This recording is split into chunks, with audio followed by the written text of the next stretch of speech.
Good morning students. मैं doctor Mohammad Rehan, faculty of commerce, government college Ranchi.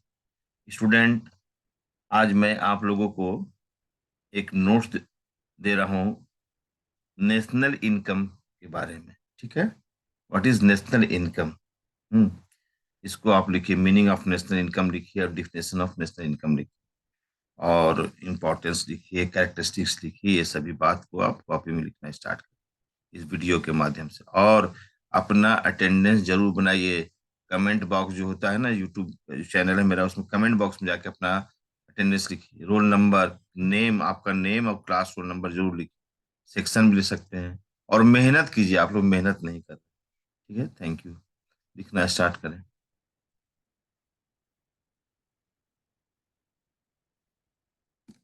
चलिए, पहले लिखिए डेट।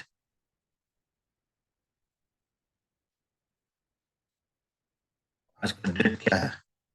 13 तारीख है आज। 13/12/2022। और टॉपिक है आज का नेशनल इनकम, राष्ट्रीय आय। National income, what is national income? ठीक है।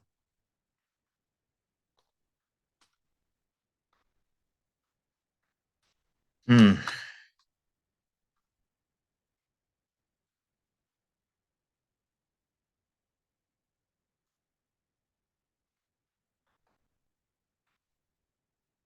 लिख देता हूँ मोबाइल नंबर भी।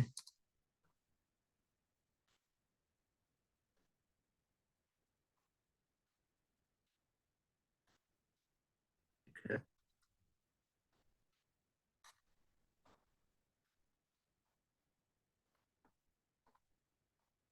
लिखो जल्दी जल्दी, डेट के साथ नोट करोगे, ठीक है ना? 1289 है। 7321961289। चलिए, तो पहले आप लोग लिखना स्टार्ट करेंगे, है ना, नेशनल इनकम के बारे में। ठीक है? तो यहाँ पर लिखिए मीनिंग। टॉपिक यही आज का, मीनिंग। मीनिंग एंड डिफिनेशन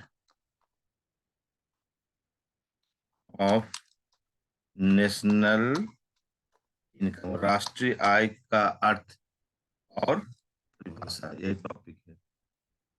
इसको मैंने तरह से लिख दिया। चलिए लिखना स्टार्ट कीजिए। लिखिए, नेशनल इनकम इज द सम। क्या लिखिएगा? National income is the sum total of the value of all goods and services manufactured by residents of the country in a year, comma, within its domestic boundaries or outside. चलिए, मैं बहुत slow बोला और आप सुनिएगा मैंने क्या बोला आपको। नेशनल इनकम इज द सम। सम का मतलब टोटल, कुल, कुल जोड़, जोड़, total, add. National income is the sum total, total का जोड़। National income is the sum total of the value of all goods and services manufactured by residents of the country. है ना? ठीक है? जो भारत का निवासी है, जो बनाया, जो कंट्री का जो निवासी वो बनाया, उसके माध्यम से जो गुड्स तैयार किया, उससे इनकम, या जो सेवा प्रदान किया उससे इसका इनकम, उसको जोड़ दीजिए, वो नेशनल इनकम कहलाएगा। इसका मतलब यही हुआ, national income is the sum total of the value of all goods and services manufactured by residents of the country in a year, एक वर्ष में, within its domestic boundaries और outside. Stop. It is the net amount of, it is the net it is the net amount of income of the citizen. It is the net amount of income of the citizens bye production in a year. ये छोटा सा 4-5 line आपने लिखा है ना। आपने लिखा ना 4-5 लाइन। तो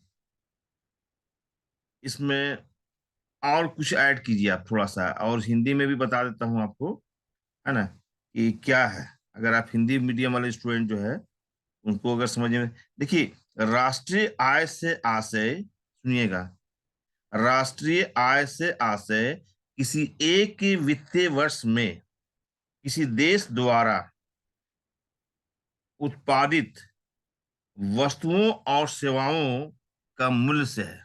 ठीक है, लिख रहे हो ना, हिंदी मीडियम वाले स्टूडेंट भी सुनेंगे।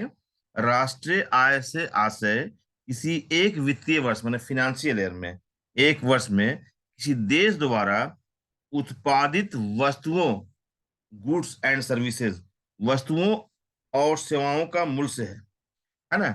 इस प्रकार यह एक वर्ष की अवधि के दौरान किसी भी देश की सभी आर्थिक गतिविधियों का शुद्ध परिणाम है, और मुद्रा के संदर्भ में इसका मूल्यांकन किया जाता है।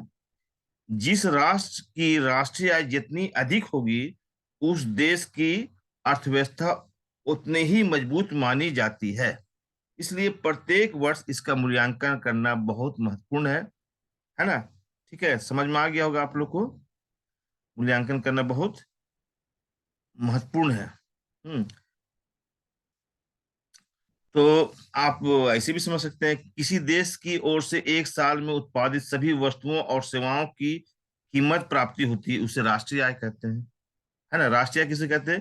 किसी देश की ओर से एक साल में उत्पादित सभी वस्तुओं और सेवाओं की कीमत जो प्राप्त होती है उसे राष्ट्रीय आय कहते हैं, है ना। जितनी ज्यादा राष्ट्रीय आय होगी और नेशनल इनकम होगी, उसी के अनुसार किसी भी अर्थव्यवस्था या देश के विकास को आगे बढ़ाता है ना। और जैसे कि नेशनल इनकम का, और अब आप अंग्रेजी में लिख लीजिए, हिंदी में तो आपको बता दिए, इंग्लिश में लिख लिए, इंग्लिश में लिख लिए। इंग्लिश में पहले क्या लिखे थे उसी को हिंदी में मैंने बता दिया कि national income is the sum total of the value of all goods and services manufactured by residents of the country in year within its domestic boundaries और outside. It is the net amount of income of the citizens by production in year. अब आप थोड़ा सा और लिखिए इसके बारे में, हिंदी में तो मैंने बता दिया। अब आप लिखिए फिर दोबारा कुछ और सेंटेंस। ठीक है, चलिए लिखना स्टार्ट कीजिए। और उसके बाद पैराग्राफ जो अंग्रेजी में होते तो लिखे थे, उस पैराग्राफ में चेंज करके लिखिए नेशनल इनकम। फिर दोबारा पैराग्राफ चेंज करके लिख सकते हैं, national income means the value of goods and services produced by country during a financial year. Thus, it is the net results of all economic activities of any country during a period of 1 year and is produced and is valued in terms of money. मैं लिख दे रहा हूँ, जो पहले मैंने क्या लिखा, पहले मैंने क्या बोला था उसको मैं लिख दे रहा हूँ। आप लोग बोल रहे हैं कि पहले वाला को लिख दीजिए। आप ध्यान दीजिए, meaning of national income, national, इसको मैं लिख दे रहा हूँ यहाँ पर हिंदी में, आप लोग लिखिए। इंग्लिश में मैं लिख दे रहा हूँ नेशनल इनकम। जैसे पहला मैंने क्या बताया, national income is the sum total of the value, मैंने ये कहा था शुरू में, of all goods and services। चलिए इसको पहले लिख देते हैं, आप कंफ्यूज मत होइएगा। सर्विसेज मैन्युफैक्चर्ड, हिंदी में भी बताया था आपको, manufactured, MA manufactured, TURED manufactured by resident, है ना, बाय रेसिडेंट। मैंने ये कहा रेसिडेंट्स ऑफ द, है ना, country, of the country in a year, in a year. Year का मतलब इन ए फिनेंशियल ईयर, इन इन ईयर का मतलब इन ए फिनेंशियल ईयर। ठीक है ना। यहाँ पर ना एस कैपिटल लेटर में आया, उसको करेक्शन करो। ठीक है, इसको नहीं, इसको सर्विसेज, है ना, in a year, comma, within, WITH, within its domestic, domestic, within its domestic boundaries, boundaries, और आउटसाइड। ठीक है, यहां तक आप लिख दिए, आउटसाइड और आउटसाइड। ठीक है, चलिए यहां लिख दीजिए, it is, it is the net amount of income, income, it is the net amount of income of the citizens, citizens by production, production in a year। ठीक है, इन ए ईयर। अब उसके आगे आप इसको लिख लीजिए, यहां तक ना जो मैं अब बोले लिखने, तो मैं लिख दे रहा हूं, यहां तक भी नेशनल इनकम का। अब आप आगे बढ़ाइए इसको। और यहाँ उसके बाद लिखिए, इस पैराग्राफ के बाद आगे लिखिए आप। हम्म तो इसका मतलब समझ गए कि जो मैंने लिखा कि national income means the value of goods and services produced by a country, मतलब रेसिडेंट जो वहाँ का निवासी है, produced by country during a financial year, है ना। Thus it is the net results of all economic activities of any country during a period of 1 year and is valued in terms of money, है ना। अब उसके बाद आप इस जो लिखवाए उसके बाद पैराग्राफ में चेंज करके लिखिए, नेशनल इनकम, लिखिए, national, national income is uncertain. क्या लिखिएगा, uncertain, national income is uncertain term, national income is an uncertain, यहां पर एन छूटा हुआ है, लिखिए, national income is an uncertain term, ठीक है, and is often, and is often, often used interchangeably, interchangeably, CHANGEABLY,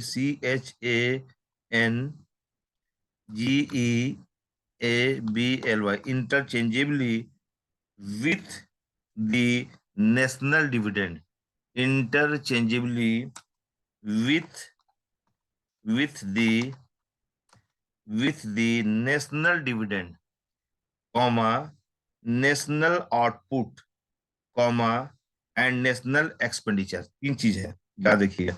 national income is an uncertain terms and is often use interchangeably with the national dividend, comma, national output and national expenditure. समझ में आ गया बात? तो और इसके बाद भी लिखिए आप, उसके बाद देखिए, the progress of a country, the the progress the progress progress of a country can be determined, can be determined, can be determined by the growth, GROWT, growth of the national income of the country। चलिए, ठीक है, ये भी लिख दिए। अब आप लिखना स्टार्ट करें, इसका डिफिनेशंस लिखना स्टार्ट करें। है ना। अब लिखिए इसका जो डिफिनेशन है, इसका डिफिनेशंस को लिखिए। डिफिनेशंस, डिफिनेशंस, छोटा सा डिफिनेशंस लिखिए। डिफिनेशन, नेशनल इनकम का डिफिनेशंस क्या है? डिफिनेशंस, है ना। लिखिए, पहला लिखिए। पहला जो आप लोग लिखिएगा ये नंबर में, वो लिख दीजिए ट्रेडिशनल, TRADITIONAL, ट्रेडिशनल डिफिनेशन, है ना। Traditional definition. और एक होता है तुम्हारा मॉडर्न डिफिनेशन, मॉडर्न डिफिनेशन। चलो, ट्रेडिशनल डिफिनेशन में लिखना स्टार्ट करेंगे मार्शल के अनुसार। यहाँ लिखिए according, according to Marshall. Marshall, Marshall ने क्या कहा था? ठीक है, आप इन्वर्टेड कॉम लिखिए, यहाँ पर लिखिए दी लेबर, एल, एक मिनट, the labour, LABOR, labour and, है ना, capital of a country, of a country acting. Hmm, अब इसके बाद देखिए the labour and capital of a country acting on its natural resources produce annually a certain net aggregate of communities, comma, material and immaterial. Immaterial का मतलब material and immaterial, material and immaterial, IMMATERIAL, immaterial, including services of all kinds. This is the true net annual income or revenue of the country or national dividend. Inverted comma बंद। फिर से मैं एक बार बोलता हूं, ध्यान से सुनिएगा। ये ट्रेडिशनल डिफिनेशन है जो शुरू में बताया गया था मार्शल के विदु। मार्शल एक बहुत बड़े प्रोफेसर थे इकोनॉमिक्स के, उन्होंने बताया था, है ना। The labour and capital of a country acting on its natural resources produce annually a certain net aggregate of commodities, comma, material and immaterial, including services of all kinds. This is the true net annual income or revenue of the country or national dividend. अब इस definition में कुछ समस्याएं, कुछ इसका विवेचना हुआ, तो इस डिफिनेशन का जो क्रिटिसाइज हुआ है उसको मैं आपको बताना चाहता हूं। जैसे कि this definition has laid down by Marshall is being criticised on the following grounds. क्या क्या हुआ था, सुनो। due due to the varied category of goods and services, a correct estimation is very difficult, इस definition के अनुसार। due to the varied category of goods and services, a correct estimation is very difficult. There is a chance of double counting, hence national income cannot be estimated correctly. For example, a product runs in the supply from a producer to distributor. For example, a product runs in the supply from the producer to distributor to wholesale to retailer and then to the ultimate consumer. Full stop. If one every moment commodity is taken into consideration, then the value of national income increases. Also, one other reason is that there are products which are produced but not marketed. For example, in an agriculture oriented country like India, there are commodities which though produce but are kept for self consumption or exchange with other commodities. Thus, there can be an underestimation of national income, है ना।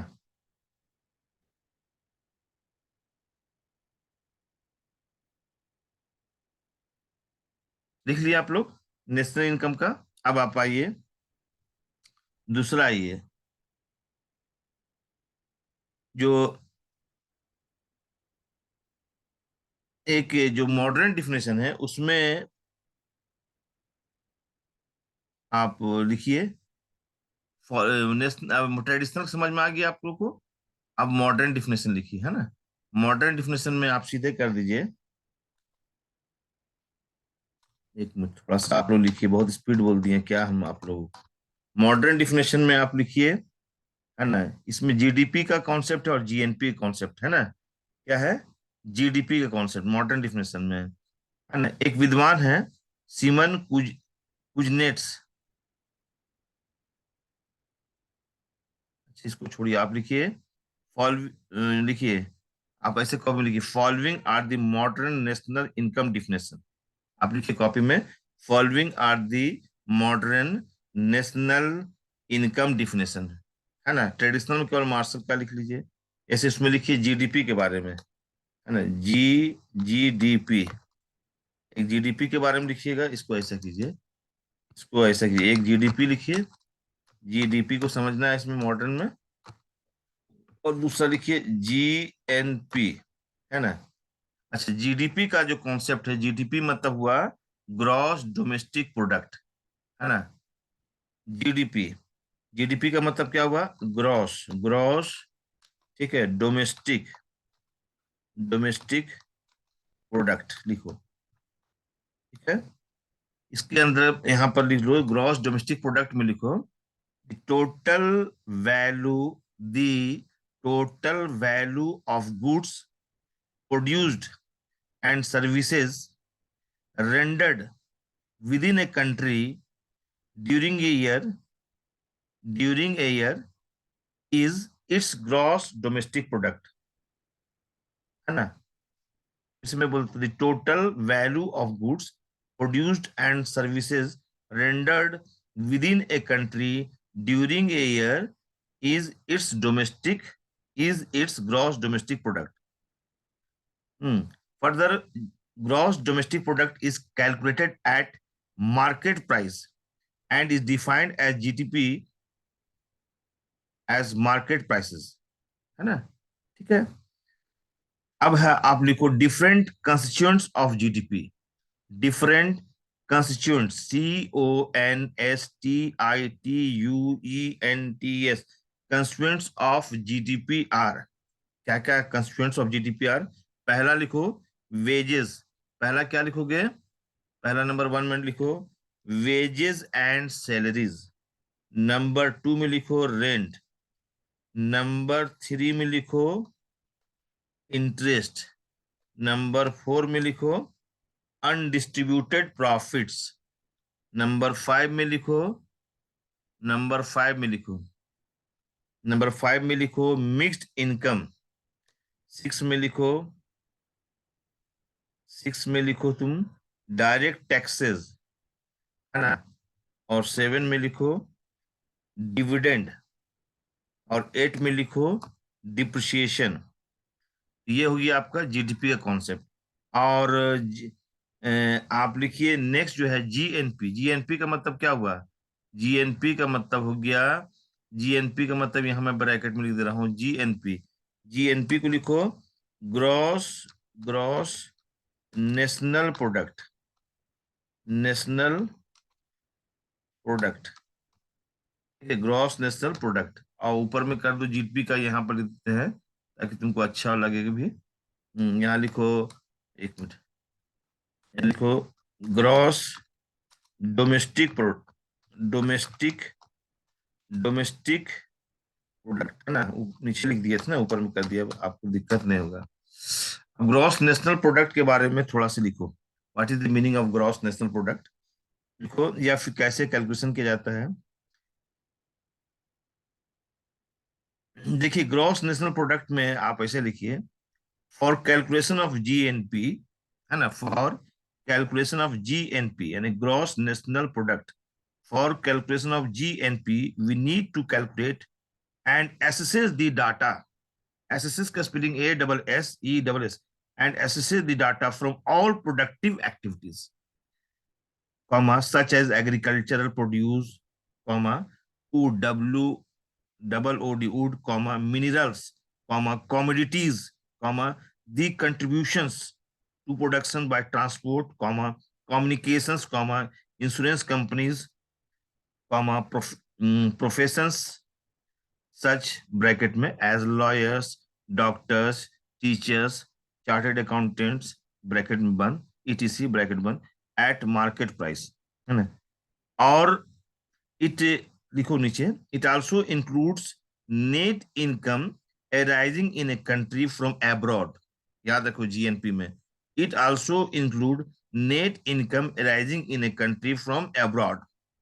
अब इसका लिखो constituents of, है ना, जैसे कि GNP का भी लिखवाया था ना कंस्टिट्यूएंट, इसका भी लिखो constituents, CONSTITUENTS, constituents of GNP, है ना, आर, ऐसे करो, आर लिखो। अब लिखने के बाद नीचे करो वन, वन नंबर लिखो, लिखो कंज्यूमर गुड्स एंड सर्विसेज। इसमें क्या आएगा, पहला consumer, CONSUMER, consumer goods and services एक, दूसरा ग्रॉस प्राइवेट डोमेस्टिक इनकम, तीसरा गुड्स प्रोड्यूस्ड और सर्विसेज रेंडर्ड, चौथा फोर में इनकम अराइजिंग फ्रॉम एब्रॉड। ठीक है ना, ये आप लोग लिख दिया। मैं थोड़ा सा और आपको समझाना चाहता हूँ, ध्यान से सुनिएगा इसको।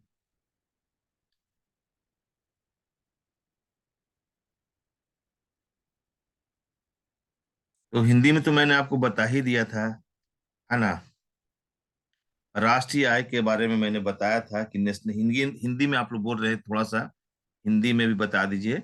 राष्ट्रीय आय से आशय किसी एक वित्तीय वर्ष में किसी देश द्वारा उत्पादित वस्तुओं और सेवाओं का मूल्य से है ना।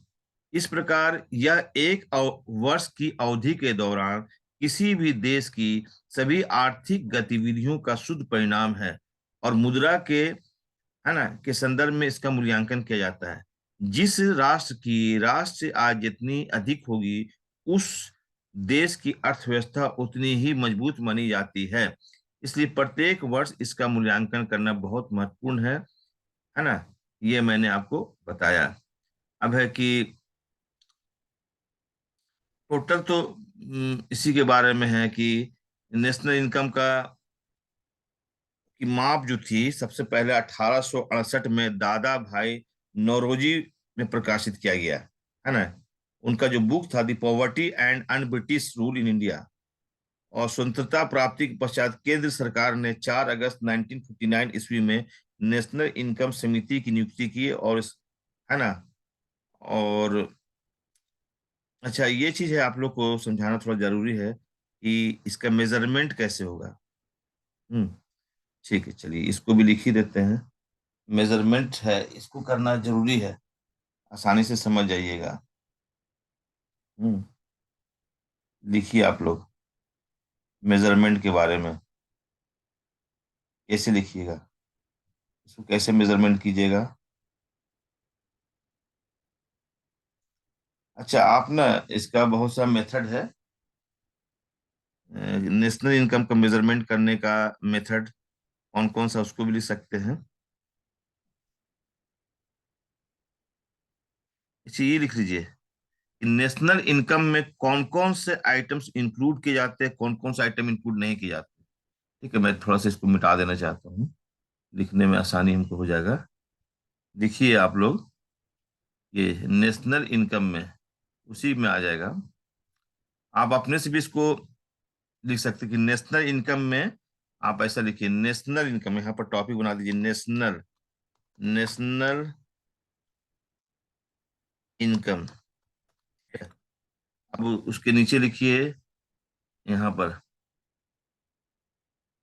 आइटम्स, है ना, items included, included in national income. ठीक है, तो इसमें लिखिए, पहला लिख दीजिए, इसमें लिख दीजिए, एक मिनट एक मिनट, पहला लिखिए आप, फर्स्ट लिखिए, लिखिए goods produced, produced for self, for self consumption, CONSUMPTION, consumption. और दूसरा लिखिए ना, एस्टिमेटेड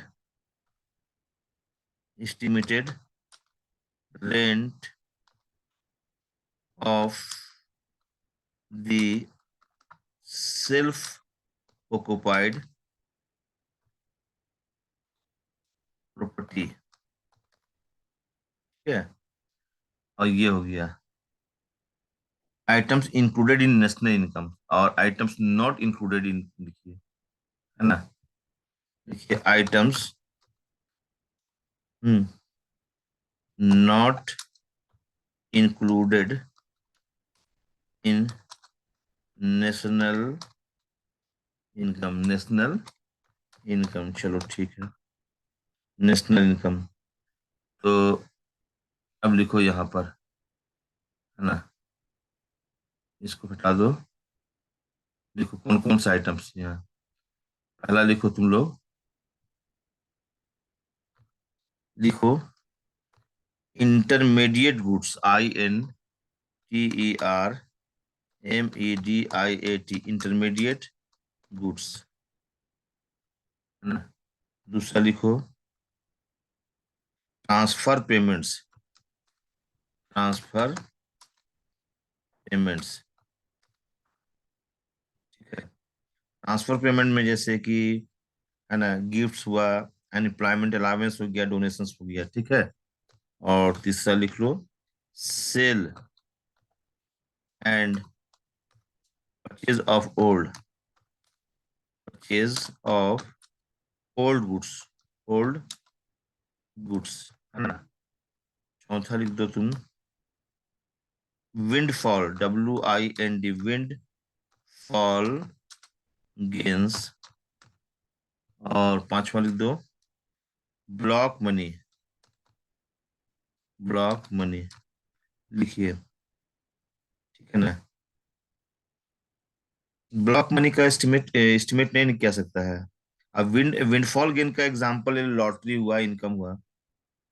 और लिखो नेक्स्ट में लिखो work done, work work done, work done by by house wives, है ना। ठीक है ना, चलो ये लिख लिया। अब तुम लोग एक चीज लिखो, इसका फॉर्मूला वगैरह भी देखते हैं, लिखवा देते हैं, है ना, कि क्या इसका फॉर्मूला है। और इसका ना ये लिख दो तुम लोग, इम्पोर्टेंस लिख दो। ठीक है, इम्पोर्टेंस जो है उसको भी लिख सकते हो। हम्म, यहाँ तक तो तुम लोगों ने लिख लिया। मैं थोड़ा सा आप लोगों को लिखने का अवसर दिया हूँ, लिखिए बढ़िया से, है ना।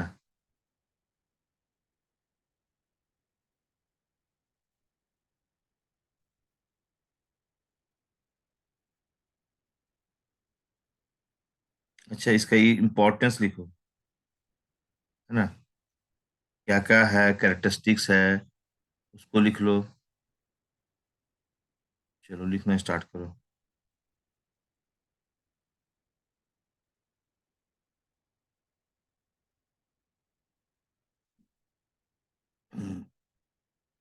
लिख रहे हो ना।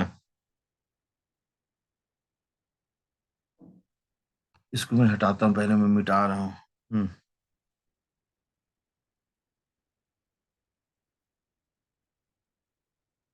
और बहुत सारे सा कॉन्सेप्ट, ये लेक्चर वन है, इसको फिर दोबारा समझाऊंगा। ठीक है ना, ये लेक्चर वन है छोटा सा, कि अब नेक्स्ट लेक्चर में अभी इतना से लिखो कि नेशनल इनकम के बारे में, लेक्चर वन हो गया। ठीक है, क्योंकि टाइम ज़्यादा हो रहा है आपका। छोटा सा नोट था आज का, यही था हम लोग का, कि नेशनल इनकम के बारे में परिभाषा को समझाना था। ठीक है, कि क्या होता है नेशनल इनकम। उम्मीद है कि आप लोग समझ गए होंगे, है ना। अब नेक्स्ट ये लेक्चर वन हुआ इसका, है ना। इसको मैं कर तो लेक्चर वन कर देता हूँ, इसके बाद और इसको समझाऊंगा। ठीक है, अभी आप लोग नोट कीजिए lecture one. Thank you. Next class में इसका और डिटेल में समझाऊंगा। Thank you.